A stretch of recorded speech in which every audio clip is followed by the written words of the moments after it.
সব আলেম বলে যে আমরা হকের পাশে আছি, তোমরা আমাদের সাথে থাকো, তাহলে আমরা কার পাশে থাকবো? ভাইরা আমার, নবী করিম সাল্লাল্লাহু আলাইহি সাল্লাম দুইটা কোষ্ঠীপাতর দিয়ে গেছেন, মা আনা আলাইহি ওয়া আসহাবি, আমি যে আদর্শের উপর আছি এবং সাহাবায়ে কেরাম জামাতুস সাহাবা তারা মৌলিকভাবে যে আদর্শের উপর আছেন সেটি, এটার উপরে যারা প্রতিষ্ঠিত তারা কিয়ামতের ময়দানে নাজাত প্রাপ্ত দল। আর সেই সাথে নবীজি বলে গেছেন, তারাকতু ফিকুম আমরাইন, আমি তোমাদের মধ্যে দুইটা জিনিস রেখে গেলাম, কিতাবাল্লাহি ওয়া সুন্নাত রাসূলিহি, আল্লাহর কোরআন এবং রাসূলের সুন্নাত, লান তাদিল্লু মা তামাসসাকতুম বিহিমা, এগুলো যদি তোমরা আঁকড়ে ধরো কোনদিন তোমাদের কেউ গোমরাহ করতে, পথহারা করতে পারবে। এই জন্য ওই মূলনীতি আপনি ধরে রাখবেন, যে সমস্ত উলামায়ে কেরামের কথা শুনবেন এগুলো গ্রহণ করবেন, ইনশাআল্লাহ আল্লাহ তাআলা হকের উপরে রাখবেন। এগুলো গ্রহণ না করলে আপনি হকের উপরে প্রতিষ্ঠিত থাকতে পারবেন। অতএব ব্যক্তি নয়, বরং কোরআন সুন্নাহর অনুসরণ করবেন। যে আলেম কোরআন সুন্নাহর আলোকে কথা বলে তার কথা শুনবেন, সে যেই হোক না, কোরআন সুন্নাহর বাইরে কথা বললে সেটাকে বর্জন করবেন। আল্লাহ আমাদের সবাইকে উলামাদের অনুসরণ, অনুকরণ, কোরআন এবং সুন্নাহর আলোকে করার তৌফিক দান করুন। হালাল পথে উপার্জিত টাকা কাউকে ধার দিলে সে যদি হারাম পথে উপার্জন করে সেই ধার পরিশোধ করে, তাহলে ধার দেওয়া ব্যক্তির জন্য টাকা হারাম হবে কিনা? খুবই দরকারি এবং প্রয়োজনীয় একটা প্রশ্ন ভাই। আপনি একজনকে হাওলাত দিয়েছেন, ধার দিয়েছেন, লোন দিয়েছেন, সে লোন পরিশোধ করার সময় সে হয়তো সুদের কারবার করে বা যে উপার্জন করে হালাল চাকরি না, এক কথায় হালাল হারাম মিশ্র আছে বা হারাম উপার্জন করে, সে আপনার লোন পরিশোধ করছে কিন্তু হালাল টাকা থেকে পরিশোধ করে নাই, তার ওই যে উপার্জন হারাম সেখান থেকে সে পরিশোধ করছে, বা হালাল হারাম মিশ্র আছে সেখান থেকে সে পরিশোধ করেছে। তো আপনার জন্য সেটা গ্রহণ করা জায়েজ হবে কিনা, এই মাসআলাটা আমরা তাহকিক করার চেষ্টা করেছি। এই ব্যাপারে উলামায়ে কেরামের ফতোয়া আমরা যেটুকু পেয়েছি সেটা হলো এটা জায়েজ হবে, এটা নাজায়েজ হবে না। কারণ নবী করিম সাল্লাল্লাহু আলাইহি সাল্লাম ইহুদিদের সাথে লেনদেন করেছেন না করেন নাই? তো ইহুদিরা সুদের কারবার করত মানে চরম করা করত। সুদের প্রতিষ্ঠাতাই ছিল ইহুদিরা, সুদের সবচাইতে আদি মহাজনী হলো ইহুদিরা। নবী করিম সাল্লাল্লাহু আলাইহি ওয়াসাল্লাম হাদিসে ব্যাপারে স্পষ্ট বক্তব্য আছে, ইহুদিদের সাথে সুদের একটা বিশেষ সম্পর্ক। মদিনায় সুদের প্রতিষ্ঠাই করেছে তারা।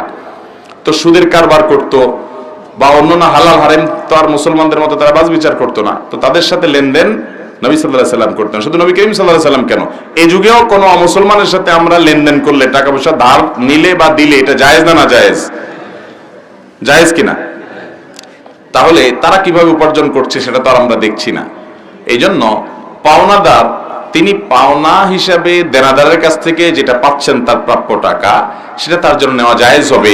এমনকি দেনাদার যিনি পাওনা পরিশোধ করলেন তিনি হালাল হারাম বাজ বিচার ছাড়া তার মিশ্র উপার্জন যদি থাকে, তারপরেও এটা পাওনাদারের জন্য গ্রহণ করাটা কি হবে না, হারাম হবে।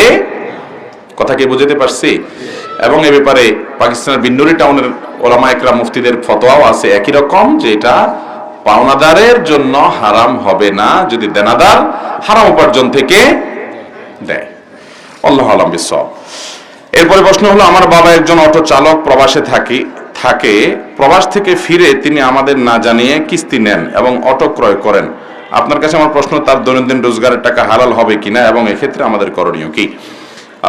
আল্লাহ মাফ করুন, সুদে কিস্তি নেওয়া বলতে সুদের কিস্তির কথা বুঝেছেন নিশ্চয়ই।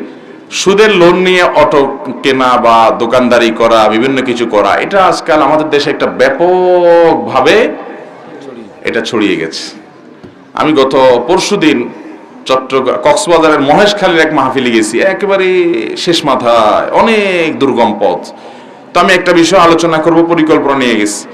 সেখানে একটা বড় মাদ্রাসা, চট্টগ্রামের দারুল মাআরিফ মাদ্রাসার একজন মুহাদ্দিস, ওনার মাদ্রাসা, উনি প্রসঙ্গত বললেন, ভাই আমাদের এখানে সুদে ছেয়ে গেছে প্রতিটা ঘর, অথচ সেখানে আপনার সম্ভবত বিদ্যুতের একটা প্রকল্প আছে বড়, সেখান থেকে মানুষ উপার্জন হয়, সমুদ্র থেকে মাছ আহরণ করে তারা উপার্জন করতে পারে, অনেক পথ আছে। তারপরেও এনজিও গুলো থেকে সুদ নিয়ে তারা সবাই দাঁড়াচ্ছে। তখন আমি সুদ নিয়ে কিছু কথা বলার চেষ্টা করলাম। ভাইরা আমার, আল্লাহর জমিনে যত হারাম আছে, যত হারাম উপার্জন আছে, সুদের চাইতে ভয়াবহ কোনো হারাম উপার্জন আর আপনি 1 কেজি গরুর গোশত, 1 কেজি কুকুরের গোশত বা শুকুরের গোশত যদি রান্না করে খান, তাতে গুনাহ তো হবে নাকি? শুকুর এবং কুকুরের গোশত খাওয়া কি হালাল না হারাম? আপনি জবাই করে রান্না করে খাইলেন, গুনাহ হবে। এর কারণে আপনার আমলনামা গুনাহ যত পরিমাণ লেখা হবে, এই গুনাহ এবং পাপের মাত্রা যতটা হবে, আপনি সুদের কারবার করে বাজার থেকে হালাল গরুর গোশত কিনে আনছেন ওই সুদের লাভ দিয়া, টাকা দিয়া, তো মনে রাখবেন ওই কুকুরের গোশত আর শুকুরের গোশত খাইলে যে পরিমাণ গুনাহ হবে, সুদের কারবার করে ওই টাকা দিয়ে খাইলে তার চেয়ে বেশি গুনাহ হবে। কারণ অন্য কোন গুনাহের ব্যাপারে আল্লাহ তাআলা আল্লাহ এবং তার রাসূলের সঙ্গে যুদ্ধের কথা বলেন না। এটা এত ভয়াবহ বিষয়। সুদের 70টা ভয়াবহ দিকের ভিতরে সবচেয়ে সাধারণ, এই 70টার মধ্যে সবচেয়ে সাধারণ হলো নিজের মায়ের সাথে জেনা করলে যত নোংরামি হবে, যত জঘন্য কাজ হবে, সুদের কারবারে জওয়ালের তার চেয়ে বেশি জঘন্য হবে। ভাইরা আমার, এই সুদকে আল্লাহ তাআলা কোরআনে বলেছেন ইয়ামহাকুল্লাহুর রিবা, আল্লাহ তাআলা সুদকে ধ্বংস করবেন। আল্লাহ যেটাকে ধ্বংস করবেন, আপনি এই কারবার করে কখনো সুখী হতে পারবেন? আপনি দেখবেন সুদখোররা অনেক চকচকা গায়ে নিয়ে চলে, চকচকা বাড়িতে চলে, অনেক পয়সা করে কামাই করে, উপর দিয়ে অনেক ফিটফাট দেখবেন। আল্লাহর কসম, ওদের ভেতরে সদরঘাট হয় আজকে আর নয় 2 দিন পরে হবে। কারণ সুদকে আল্লাহ তাআলা ধ্বংস করবেন, আল্লাহর ওয়াদা। কেন সুদ এত ভয়াবহ ভাই? কারণ সুদ পৃথিবীর মানুষকে নিষ্পেষণের পর নিয়ে কিছু মানুষকে এই সুদের কারবারের মাধ্যমে প্রতিষ্ঠিত করে। এই যে সুদের উপরে গোটা পৃথিবী দাঁড়িয়ে আছে, এখন গোটা দুনিয়ার সম্পদ দেখবেন যে অল্প কিছু মানুষের হাতে চলে যাচ্ছে। সুদের এই অর্থনীতি গরিবকে আরো গরিব করে, ধনীকে আরো ধনী করে, এবং একটা পর্যায়ে গোটা পৃথিবীর সব কিছু নিয়ন্ত্রণ একজনের কাছে যাবে, তার নাম দাজ্জাল হবে, তার পাওয়ার থাকবে অনেক বেশি। দুনিয়া সেই পরিণতির দিকে এগিয়ে যাচ্ছে। অতএব সুদের এই ভয়াবহতা সম্পর্কে আমাদের সাবধান হতে হবে। আল্লাহ আমাদেরকে বোঝার তৌফিক দান করুন। যদি আপনার বাবা তিনি সুদি লোন নিয়ে অটোরিকশা নিয়ে থাকে, আপনারা তাকে সহযোগিতা করে এবং তাকে বুঝিয়ে দ্রুততার সাথে এই কিস্তির সব টাকা একসাথে দিয়ে মুক্ত করে তারপরে আপনারা ফিরে আসতে হবে। তা না হলে তার এই সুদি টাকায় লোন নিয়ে উপার্জন করলে সে উপার্জন হালাল হবে না, বরং তাকে ফিরে আসতে হবে। ফামান জাআহু মাউইযাতুম মির রাব্বিহি ফান্তাহা ফালাহু মা সালাফ। তিনি বুঝেছেন সুদের ভয়াবহতা, এরপরে ফিরে আসছেন, তওবা করেছেন, আল্লাহর কাছে মাফ চেয়েছেন, তাহলে আগেরগুলা কি হতে পারে? মাফ হতে পারে। কোন বাচ্চা দুষ্টামি করলে আমরা তাদের ফাজিল ডাকি, আবার আমরা দেখি মাদ্রাসা থেকে শিক্ষার্থীরা ফাজিল ডিগ্রি অর্জন করে। ফাজিল কথাটা আসলে ভালো নাকি খারাপ? এরকম একটা প্রশ্ন এর আগেও বোধহয় কোথাও আসছিল। ভাই, ফাজিল শব্দের অর্থ হলো ফজিলত অর্জনকারী, মর্যাদা অর্জনকারী। এটা মাদ্রাসাতে দাখিল পাশ করার পর, আলিম পাশ করার পর ফাজিল যখন পাশ করে মানুষ, তখন তাকে ফাজিল ডিগ্রিধারী বলে। এখন কথা হলো আমরা দুষ্ট লোকদেরকে বলি ফাজিল, আবার মাদ্রাসায় পড়ালেখা করে বেচারা আলেম হয়েছে তারেও বলি ফাজিল। কেমনে কি? তো এটার উত্তর হলো যে আসলে ফাজিল শব্দের অর্থ কোনো খারাপ কিছু না, এটা মূলত ভালো, যে ফজিলত অর্জনকারী, ফজিলত অর্জনকারী, মর্যাদা অর্জনকারী, সম্মান অর্জনকারী। সে যেহেতু আপনার ফজিলত এই ক্লাস শেষ করেছে, আলিম শেষ করেছে, দাখিল শেষ করেছে, আলিম হয়ে গেছে, স্নাতক শেষ করছে, সে এখন সম্মানিত, এই জন্য তাকে ফাজিল মানে মর্যাদা অধিকারী। ফাজিল শব্দের অর্থ মূলত ফজিলত অর্জনকারী, এটা ভালো। এখন কথা হলো এটা ভালো বুঝলাম, তাহলে দুষ্টরে ফাজিল বলে কেন? আমার মনে হয় দুষ্ট লোক দুষ্টামের ক্ষেত্রে একটা ডিগ্রি, মানে ফাজিল যেরকম একটা ভালো ডিগ্রি, ও দুষ্টামের ক্ষেত্রে ওই লেভেল পর্যন্ত চলে গেছে, এই জন্য মানে ওরে ফাজিল বলে হয়তো বা। কে বা কারা থেকে চালু করছে আল্লাহ জানে। তবে এখানে একটা ভালো দিক হলো, আগের মুরব্বীরা এবং ওলামায়ে কেরাম দুষ্ট লোকদেরকেও এমন কথা বলতেন না যে কথা মন্দ হয়। আমরা তো এখন খারাপ লোককে খারাপ বলতে গিয়েও নিজে একটা খারাপ কাজ করি, একটা ডেঞ্জারাস এবং জঘন্য একটা কথা বলে ফেলি। এটা কি সওয়াব হবে না গুনাহ হবে? এরকম করি না আমরা অনেকে? এরকম করা যাবে না ভাই। যেমন আপনি কাউকে বকা দিলেন, তাহলে আপনি বকা দিবেন, হে দুষ্ট তুমি এটা করিও না। আপনি হে দুষ্ট না বলে একটা পশুর নাম নিলেন, আমি আর নাম নিলাম না। গাদা তো খুব বেশি একটা অসুবিধার কিছু নেই, থাক, আর নিচে নেবেন না আপনি।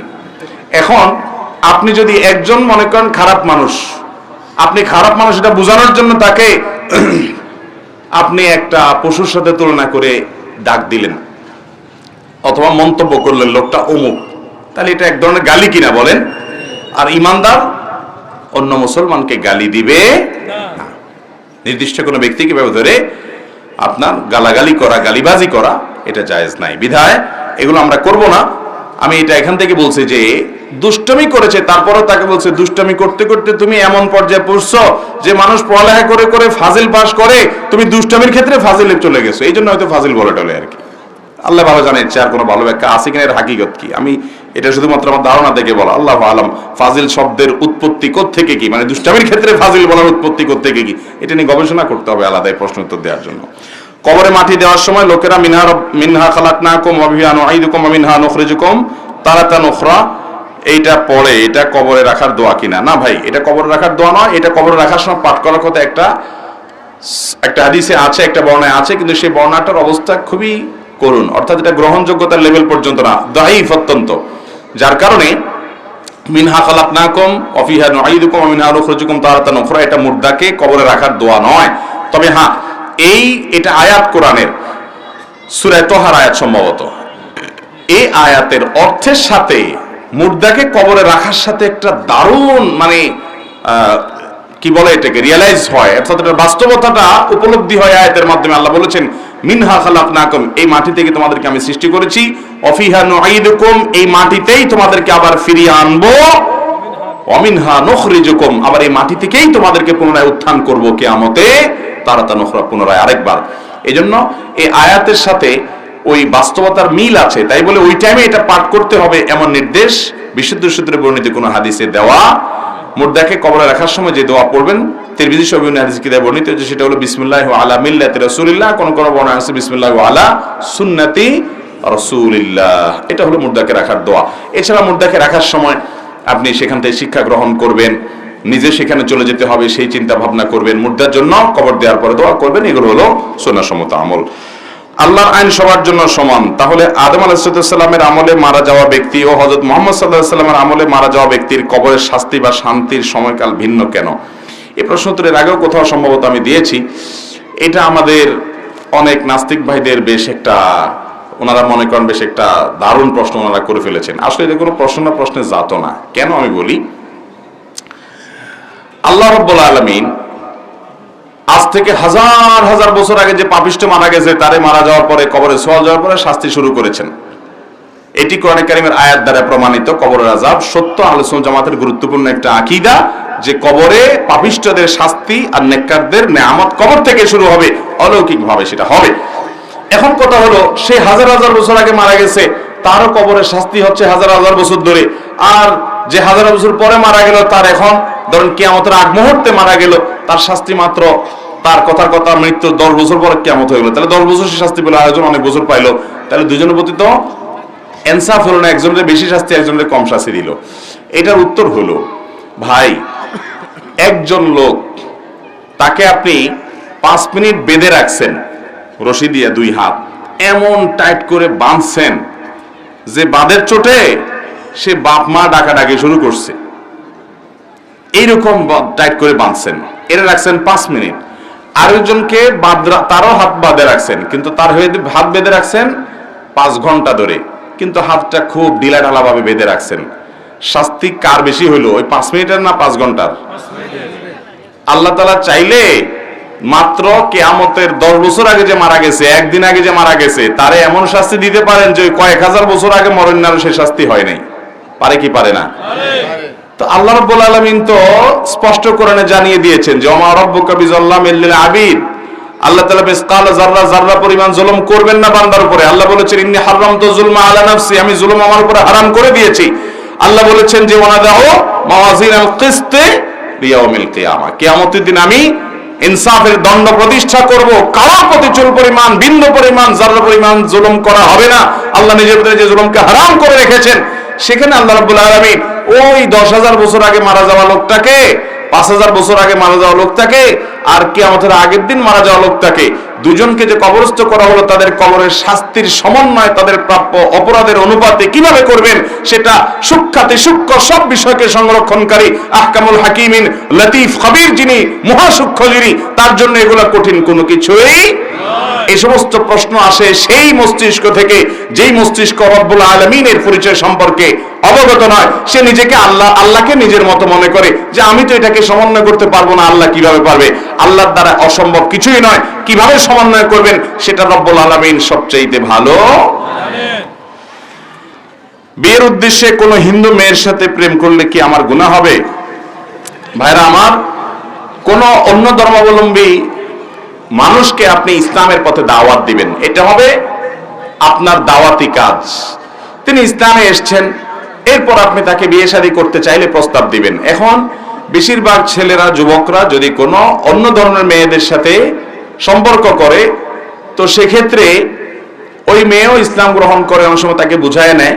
যদি ইসলাম গ্রহণ সে করে নেয় তাহলে তো তাদের মধ্যকার বিবাহ বৈধ হবে, কিন্তু যদি ইসলাম সে গ্রহণ না করে তাহলে তো বিবাহ বৈধ হবে না। কারণ আল্লাহ তাআলা কোরআন কারীমে পরিষ্কার ভাবে বলেছেন, ওয়ালা আমাতু মুমিনাতুন খায়রুম মিন মুশরিকাতিন, মুশরিক নারীর চাইতে ঈমানদার নারী অনেক উত্তম, বেস্ট, বেটার। বিয়ের জন্য মুসলমান সেটাকেই করতে হবে।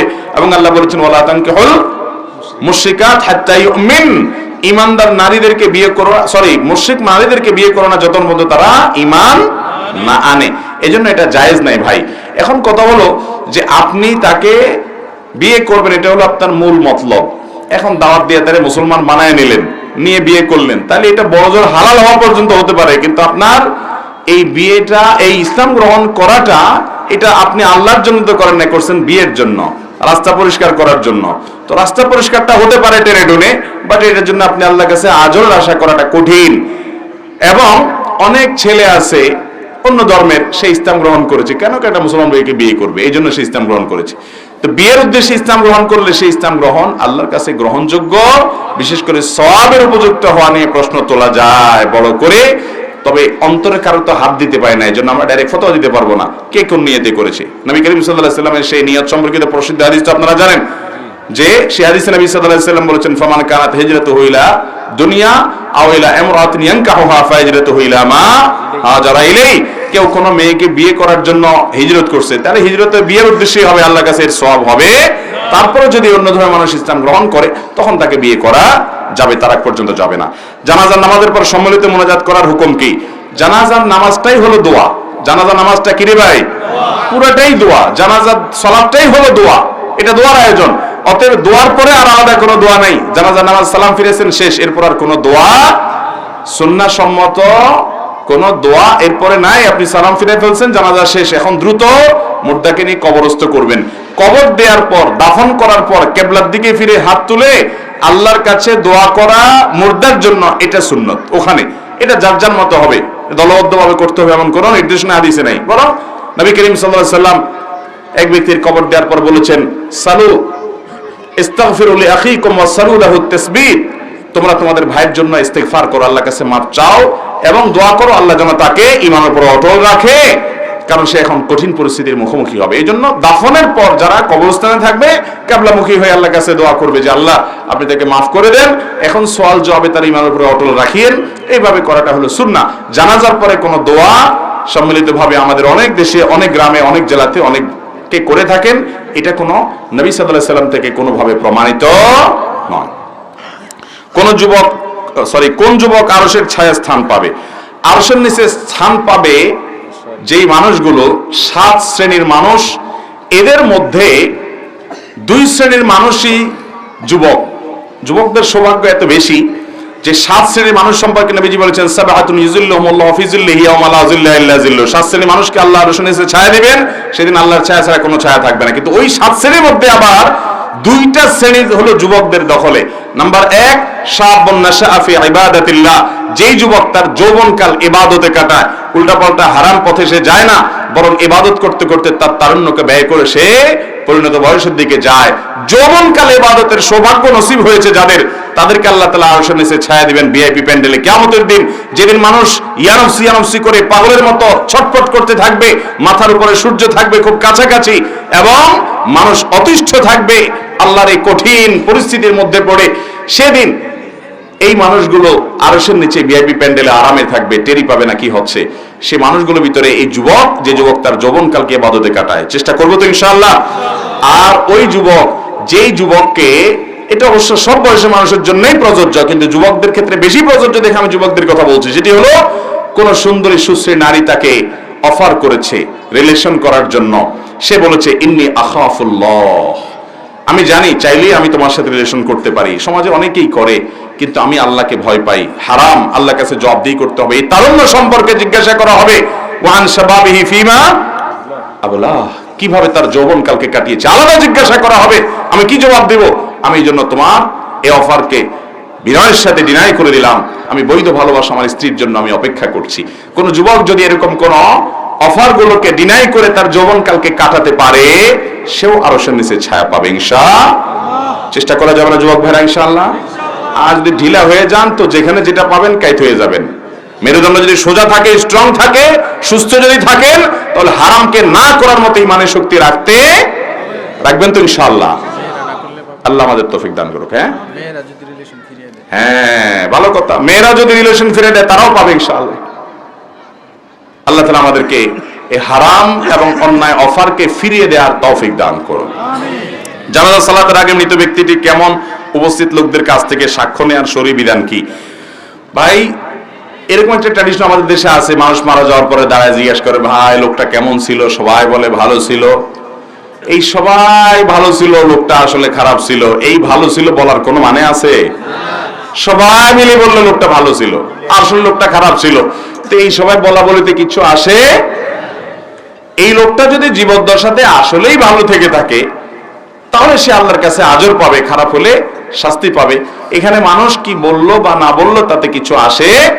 জানাজার লাশকে রেখে দুনিয়ার আবল তাবল কাজ আমাদের দেশে করে। বিশেষ করে আপনার বিভিন্ন বক্তব্য, তার জীবনী আলোচনা, তার জীবনী চর্চা, তার জীবনের উপরে ছোটখাটো একটা সেমিনার হয়ে যায়, ঠিক না? অথচ নবী সাল্লাল্লাহু আলাইহি ওয়াসাল্লাম বলেছেন আসরিউ বিল জানাজা, দ্রুত জানাজা দিয়ে ফেলো, জানাজা দেরি করা যাবে না। এজন্য ভাইরা, জানাজার লাশকে সামনে রেখে খুব বেশি বিলম্ব করা উচিত না। আর এরকম কোনো কথা যে লোকটা কেমন ছিল ইত্যাদি সাক্ষ্য টাক্ষ্য নেওয়ারও কোনো সুন্নাহ সম্মত রীতি নাই। কোর্টের মাধ্যমে বিবাহ করা কি জায়েজ? এটার বৈধতা সম্পর্কে জানতে চাই। আপনি বিয়ে কি কোর্টে করছেন, না বাড়িতে করছেন, না খেতে করছেন, এটা ইস্যু না। ইস্যু হলো আপনি বিয়ের শর্তগুলো পূরণ করেছেন কিনা। বিয়ে বিশুদ্ধ হওয়ার জন্য শরীয়তে যে শর্তগুলো আছে, দুজন সাক্ষীর সামনে এক পক্ষ প্রস্তাব করবে, অপর পক্ষ কবুল বলবে, এটি পাওয়া গেছে কিনা। মোহর নির্ধারণ করবে, নির্ধারণ না করলে অটো মোহরে মিছিল নির্ধারিত হয়ে যাবে। এর মাধ্যমে বিবাহ সংগঠিত হবে। এখন কোর্টে গেছেন, সাক্ষী ছিল না, কাগজে কলমে বিয়ে করেছেন, সেখানে সাক্ষী নাই, তাহলে সেক্ষেত্রে বিয়ে হবে? অনেক সময় দেখা যায় ওই কোর্টে যখন প্রস্তাব সম্মতি দিছে তখন সাক্ষী ছিল না, পরে একজনের সাক্ষী হিসাবে সই করে দিছে, তাতেও বিয়ে। যখন প্রস্তাব এবং সম্মতি দিচ্ছেন তখন দুজন সাক্ষীর উপস্থিতি এবং তাদের সাক্ষ্য শোনা এটা শর্ত। এগুলো পাওয়া গেলে বিয়ে হয়ে যাবে। অতএব কোর্টে যদি এটুকু হয় বিয়ে হতে পারে। আল্লাহ এবং আপনার দোয়ায় ভালো আছি বলার হুকুম কি? এটা তো একজন ইমানদারের জন্য অসঙ্গতিপূর্ণ কথা, ইমানের সাথে অসঙ্গতিপূর্ণ কথা। এটা কোনো সঠিক কথা নয় যে আল্লাহ এবং আপনার দোয়ায় ভালো আছি। আল্লাহ আবার কার কাছে দোয়া করবে? নাউজুবিল্লাহ। আল্লাহর কাছে মানুষ দোয়া করবে, আল্লাহ আবার কার কাছে দোয়া করবে? বলতে হবে আল্লাহর দয়ায় ভালো আছি। আল্লাহর, আমরা অনেক সময় বলি যে আপনার দোয়ায় ভালো আছি। অনেক সময় কি, বেশিরভাগ ক্ষেত্রে মানুষ যদি জিজ্ঞাসা করে ভাই কেমন আছেন, তো বলে কি আপনার দোয়ায় ভালো আছে। প্রথম কথা হলো যে আমি আপনার জন্য দোয়া করলাম, যে আপনি কেমনে জানলেন? এটা একটা কথার কথা হয়ে গেছে, তাই না? দ্বিতীয় কথা হলো আমার দোয়ায় আপনি ভালো আছেন, আমি দোয়া করছি, ভালো কথা, সেটা আবার আল্লাহ কবুল করে তাই আপনাকে ভালো রাখছে, এটা আপনি কিভাবে শিওর হলেন? এমন তো হতে পারে যে আরেকজনের দোয়া আল্লাহ কবুল করে আপনার ভালো রাখছে। যদিও এরকম বলার কারণে কি ইমান হারা হয়ে যাবে না, এটা কোনো ইমান ভঙ্গকারী কোনো বিষয়, এরকম কোনো জটিল বিষয় না। তারপরেও এটা বলার অসৌন্দর্য, এরকম না বলে আমরা বলবো আল্লাহর রহমতে ভালো আছি, আল্লাহর দয়ায় ভালো আছি। আমার ভালো থাকাটা নিসবত বা সম্পর্ক করবো আল্লাহর দয়ার দিকে, কারোর দোয়ার দিকে। আসলে সব ক্ষেত্রে আমরা তেল মারতে অভ্যস্ত। এই ক্ষেত্রেও যে জিজ্ঞেস করলো তার একটু খুশি করে দিলাম আর কি, যে আপনার দোয়ায় ভালো আছে। আমরা আল্লাহর রহমতে ভালো আছি, আল্লাহ শুকর আদায় করবো। কারোর দোয়ায় ভালো আছি এটা বলবো না, এটা বলার ভুল। আমরা বলবো আল্লাহর রহমতে ভালো আছি, আলহামদুলিল্লাহ ভালো আছি, এইভাবে বলবো। এটাই হলো সঠিক পদ্ধতি। আমার বিয়ের মোহর হয়েছে 3 লক্ষ টাকা। 3 লক্ষ টাকা আমার পরিশোধ করতে কষ্ট হবে, তাই আমার স্ত্রী আমাকে একটা শর্ত দিয়েছে যে তাকে 4 আনা দিয়ে একটা আংটি দিলে আমার পুরো মোহরের টাকা মাফ হয়ে যাবে। দয়া করে একটু বলবেন। বাহ, বহুত ভালো বউ পাইছেন, আপনার কপাল আছে ভাই। এরকম কপালওয়ালা মানুষ তো পাওয়া কঠিন রে ভাই। আল্লাহ তাআলা কোরআনে কারিমে বলেছেন, তোমরা মেয়েদের মোহর পরিশোধ করো, তাদের প্রাপ্য অধিকার। যদি কোনো মেয়ে ফাইন তিবনা লাকুম আন শাইইন মিন নাফসি ফাকুলু হানিআম মারিআ। যদি মহিলারা তারা নিজেদের থেকে তাদের মোহর কমায় দেয়, 3 লাখ টাকার 4 আনা আংটিতে নিয়ে আসে, তাহলে এটা তুমি লাফাইতে লাফাইতে খুশি চোটে খাইতে পারো। অর্থাৎ এটা তুমি খুশি হয়ে খাইতে পারো। কোরআনে আল্লাহ লাফাইতে লাফাইতে বলেন না, আবার ওই তরজমা আবার বুঝেন না। মানে তোমরা সেটাকে গ্রহণ করতে পারো, খেতে পারো।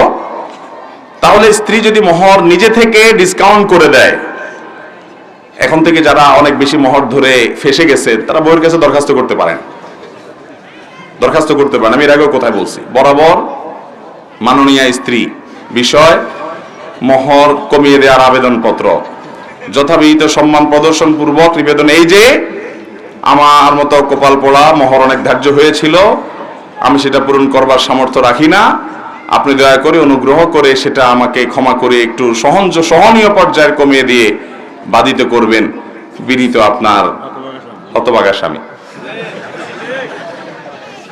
দরখাস্ত লিখতে পারেন, কোনো কথা না, কিন্তু স্ত্রীর পাম্পটি দিয়ে হোক, যেমনি হোক, বাইরে রেখে তার কাছে যদি আদায় করে কমায় নিতে পারেন। আবার কমায় নেওয়াটা বাটপারি করে কমায় নিবেন না, সিন ক্রিয়েট করে কমায় নেয়। ওই যে বাসর রাতের কথা আমি প্রায় বলি, যে বাসর রাতে যায় বলে আরে মোহর তো অনেক দর্শে বুঝলাম, কিন্তু আমি কয়দিন পর ইটালি চলে যাব, কানাডা চলে যাব, আরে টাকাই টাকা, সব তো তোমারই, কি করবা তুমি?